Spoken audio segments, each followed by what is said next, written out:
एक दादाजी थे, उनके जीवन में बड़ी माया का बड़ा प्रभाव था।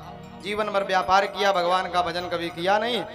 और वो क्या करें कि बुढ़ापा आ गया, बच्चे उन्हें समझाएं कि पिताजी अब आप ज़्यादा माया मोह के चक्कर में ना पड़ो, भगवान का भजन करो। दादाजी शाम को जब चारों बेटे व्यापार करके वापस आए तो सबसे हिसाब किताब लें। बड़े वाले तुम इधर आओ। हाँ पिताजी, आज दुकान कितनी चली, कितना आया, कितना प्रॉफिट, कितना लॉस, क्या हुआ, दिखाओ, सब बताओ। छोटे वाले तुम इधर आओ, तुम्हारी दुकान में कैसा रहा, तुम बताओ।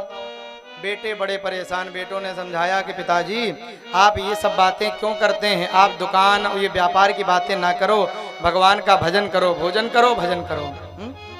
बुढ़ापे का एक ही मंत्र है, मुंह में डालो ताला, हाथ में ले लो माला और भगवान का भजन करो, आनंद में रहो, ज्यादा चक्कर में ना पड़ो। लेकिन वो पिताजी जो थे उनके दिमाग में बहुत ज्यादा व्यापार भरा था, तो निकल ही नहीं रहा था, भगवान में मन ना लगे, व्यापार की बातें करें।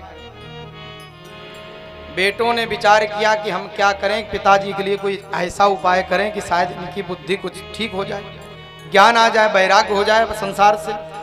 तो चारों बेटों ने मिल करके क्या किया कि पिताजी को लेकर के गाड़ी में बिठाया, कानपुर में रहते थे, और गाड़ी में बिठा के ले गए बिठूर मुर्दा घाट, जहाँ पे चिताएं जलती हैं, और वहीं पे जाके पिताजी को छोड़ दिया कि यहीं 1 महीना रहो। और यहाँ पे जब जलते हुए मुर्दा, बहते हुए मुर्दा, रोते बिलखते बिछड़ते लोगों को देखोगे तो शायद बुद्धि आ जाए कि अंतिम स्थिति यही होने वाली है, इसलिए संसार से ज्यादा मोह माया चक्कर छोड़ो। व्यवस्था कर दी कमरे की, रहने की, भोजन की। पिताजी 1 महीना रहे।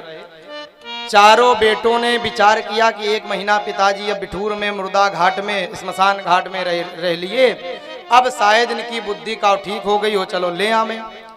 बेटे गए, पिता को गाड़ी में बिठाया और बिठूर से थोड़ी दूर आगे चले, सिंहपुर चौराहे पे आए तो पिताजी से पूछा, पिताजी 1 महीना आप स्मशान घाट, मुर्दा घाट में रहे, जलते हुए मुर्दा देखी, चिताएं देखी, रोते बिलखते लोगों को देखा, कुछ ज्ञान आया, कुछ बुद्धि आई? पिताजी ने बड़ी मासूमियत से कहा कि बेटा 1 महीना मैं इस मुर्दा घाट में रहा, मुझे और कोई ज्ञान आया न आया, एक बात बड़ी समझ में आ गई। क्या? अगर कहीं लकड़ी की दुकान अपने इस मुर्दा घाट में होती तो बहुत चलती। अब बेटों ने सर पकड़ा कि बारे पिताजी, यहाँ रह करके भी व्यापार की दिमाग में बातें आपकी हैं। तो महाराज भरत जी ने सोचा कि एक दिन संसार छूट जाएगा तो क्यों ना हम पहले ही छोड़ दें। घर छोड़ करके वन में गए, भगवान की साधना करने लगे, और महाराज जी नित्य नैमित्तिक क्रिया करते हैं, भजन करते हैं, भगवान का नाम गाते हैं। एक दिन ऐसा दृश्य हुआ कि एक हिरणी गर्भवती स्त्री थी, गंडकी नदी में जल पी रही थी।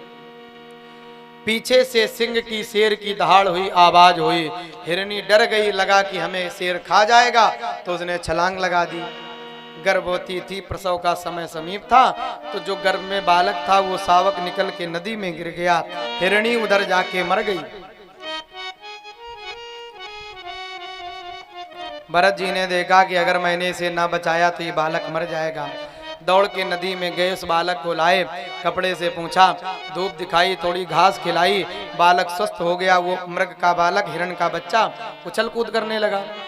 अब महाराज भरत जी को उस हिरण के बच्चे से बड़ा मोह हो गया। देखो, मोह कहीं भी हो सकता है, जरूरी नहीं कि केवल इंसानों से, अपनी पत्नी से, बेटे से, हमें कभी कभी किसी पशु से भी मोह हो जाता है।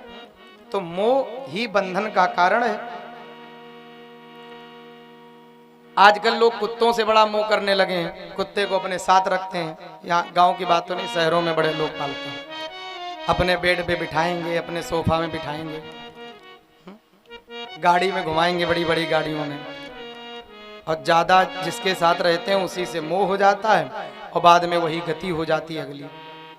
एक बार हम कहीं गए, किसी बड़े घर में सेठ जी के यहाँ गए, तो सेठ जी ने बुलाया कि महाराज जी आप आइए, आपका स्वागत है, हमारे घर भी आपके चरण पड़ गए। चले गए, और उन्होंने अपना, उनका जो ड्राइंग रूम बना था, जो उनका कमरा था बैठक वाला, सोफे में उन्होंने कहा कि महाराज जी आप यहाँ बैठिए, हम अभी घर से अंदर जाते हैं, कुछ आपके लिए जलपान से व्यवस्था लाते हैं। तो हम जैसे उस सोफा में बैठे तो एक बड़ा भारी उनके घर में कुत्ता, इतना भारी कुत्ता, वो शेर जैसा लगे, बड़े बड़े बाल, बड़ा, और वो भयंकर तरीके से बड़े घूर के देखे आंखें निकाल के। अब हमें डर लगे, अब हम कुछ बोल ही ना पाए, हमें लगे कि ये कहीं काट ना ले। अब जैसे तैसे तो बैठे तो हम माला लिए सीताराम सीताराम करें। हमने कहा ऐसा ना हो कि ये बिल्कुल हमारे ऊपर कहीं आक्रमण कर दे, इतना भारी लग रहा है। और वो जो सेठ जी घर के मालिक थे वो अंदर चले गए। हमने सोचा वही आ जाएं तो जल्दी ये देखें, इसको हटाएं, ऐसा ना हो कोई बात हो जाए। और बहुत बार हमने प्रयास किया कि हम इधर उधर देखें, लेकिन वो कुत्ता बार बार हम ही को घूर के देखे। थोड़ी देर बाद सेठ जी जब जैसे कमरे में आए, महाराज जी आप इतना घबरा क्यों रहे, पसीना क्यों आ रहा, कोई दिक्कत, एसी तो चल रहा। अरे हमको एसी तो सब चल रहा, वो तो सब ठीक है, लेकिन ये जो आपका ये जो पाले हो ना, ये हमें बहुत देर से घूर के देख रहा, इतना हमसे क्रोध क्यों कर रहा, घूर क्यों रहा।